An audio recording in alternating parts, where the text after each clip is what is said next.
My first question is, do you have a nice remembrance of Spain? No.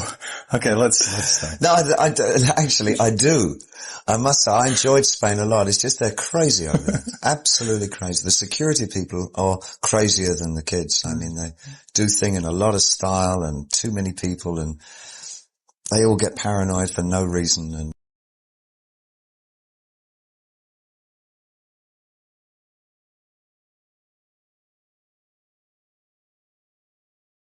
you know, I thought, well, 1990, let's go for it. Let's cut off there and start all over again with a new attitude. And it forces one into a creative decision. Because if I don't have those songs to rely on in the future, I've got to do something.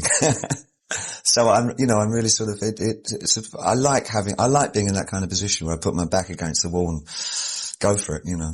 But isn't it a way that you did Tin Machine for yourself and do this Greatest Hits tour for the audience? Yeah, it's a bit of both. It's helping me to get even more comfortable with Tin Machine to say goodbye to that part of my past. And also, as I have never done a tour with all the songs that only the audience really wanted to hear. I've never done that before, so I'll do it all in one go.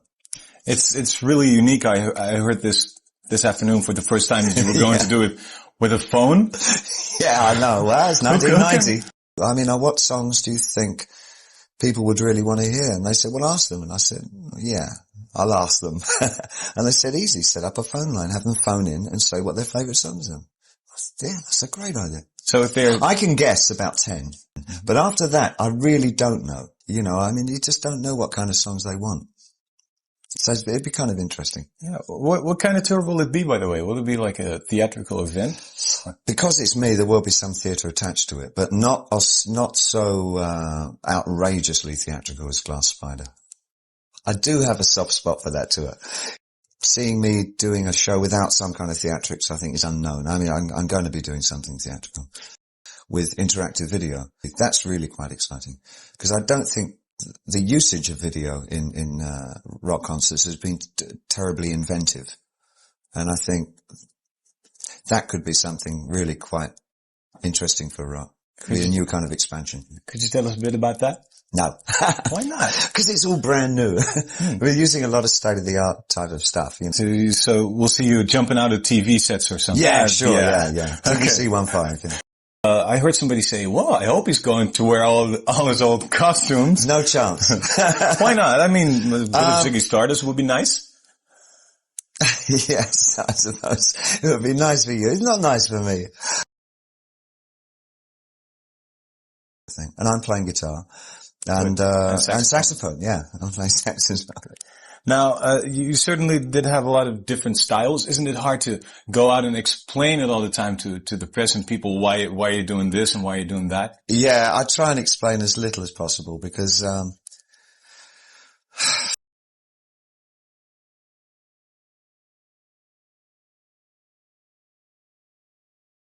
that's probably been any problem that I've had with record companies, that I don't do the obvious route. I mean, if I make an album and it's successful, I never do an album. The next album is nothing like it, which depresses a lot of the companies that I've been with. But it's given me a lot of fun and a lot of freedom as an artist, to explore all kinds of avenues of music. But isn't it sometimes hard, having to look for something else in a way? Only if you feel that you've got to do that. I mean, if you're like me, who gets bored very quickly with an idea, it's a luxury to be able to say, we've done that, let's do this, God, this is exciting, let's do this. But you've got to do that. No, I'm not going to do that, let's do that. That's much better. So for me, it's fun. So in that way, commercial success isn't really important to you, or? No. It's nice when it happens. It's great when it happens, but it never has been, the zenith of my ambition. I've been very fortunate in as much that a lot of the things that I've come up with as songs and ideas and concepts have had an appeal. Now, it might have been a limited appeal compared to a lot of other artists, but I've had my fair share of success. Mm-hmm. And I'm incredibly grateful about that, but it doesn't run my life. Yeah. But when you start off, I mean, the pressure of a record company can be really... in the very beginning. Yeah. I'm amazed that I got away with what I did. I had nobody, because I think Because they never had any better ideas for me. They just said, well, yes, all right, we'll put that out then. This, what, you mean with the red hair and and those shoes?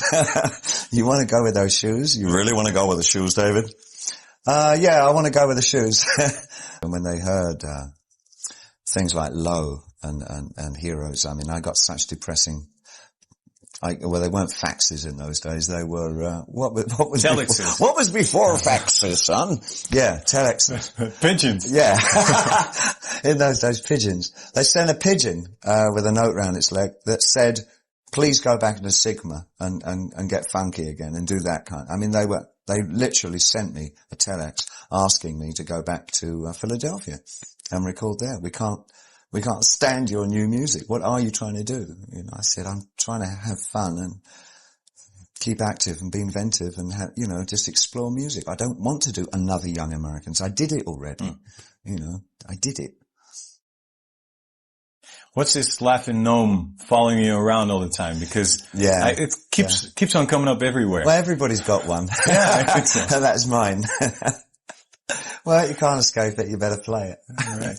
Now, your first hit? If that is on the list, I'm going to be terrible. I'll be terrified. I'm looking forward to that. Yeah. Looking forward to the video effects combined with the laughing gnome there. Now, talking about your first hit. Behind Jim Henson to, Yeah. After Labyrinth would be nice. There you go. Space Oddity, 69. Do you remember a lot of things around that? I mean. Let me see. I think that the one major thing that I remember from that, at the time that I was writing and recording around that period, so about 2 or 3 days before we went in to do Space Oddity, he said, I've got to get back up to Yorkshire. It would have been Bowie and Hutchinson, but, he ran away. Oh. Things might have changed an awful lot if we'd come out as Bowie and Hutchinson, I guess. The Ziggy Brothers, I suppose. Yeah, right. Would have saved a lot of money on costumes. You know. Manifesting the schizophrenia that was inherent in the character anyway. Oh, sounds good. That was my European answer. Yeah, that's what I wanted to say. Like, I didn't ask a French question. Is there a picture of Dorian Gray somewhere? I guess so. I read the book, yeah. God, yeah. Art itself has changed its nature, so I'm not so sure if I'm too keen to call what I do anymore art. You know. Studio the album was done in a field. Done in a field. The first album we did in a field. With a small tape recorder. No, a small field. Mm-hmm. Big tape recorder. You'll stick to small clubs in the future as well, or? Large clubs, small audiences. Large clubs, small audiences. Why do you think shop owners will have problems with this? It's the haircut. They didn't like the hair. They said they looked sort of out of date, unfashionable hairstyles. Yeah. Well, you worked out for this, but who's David? So we had to cut their heads off. Reese? Yeah, that's Hunt, that's David, that's me, and that's Tony. How do you know, by the way? You like shower together? Well, it's obvious. Turn the back. Turn around. Oh. They've said it's a dummy. I know, TV is. How do you like, working with a band? Is it difficult? It's Isn't fantastic. It a step back? You hate it. Love it. How much do I owe you for saying that? Anyway. Hello, Vessel. There is time. That was a rumor. Yeah? A rumor? Smoke gets... Maybe you should try to smoke through your nose and it's like... That after the show, we're auctioning off this table. That's good. For the same charity. Is this and we're going to sign everything in this room and we're going to auction off the entire building. Everything, the body parts of the audience. All the people. Yeah. Lights of heaven and with the feeling, the bad luck that you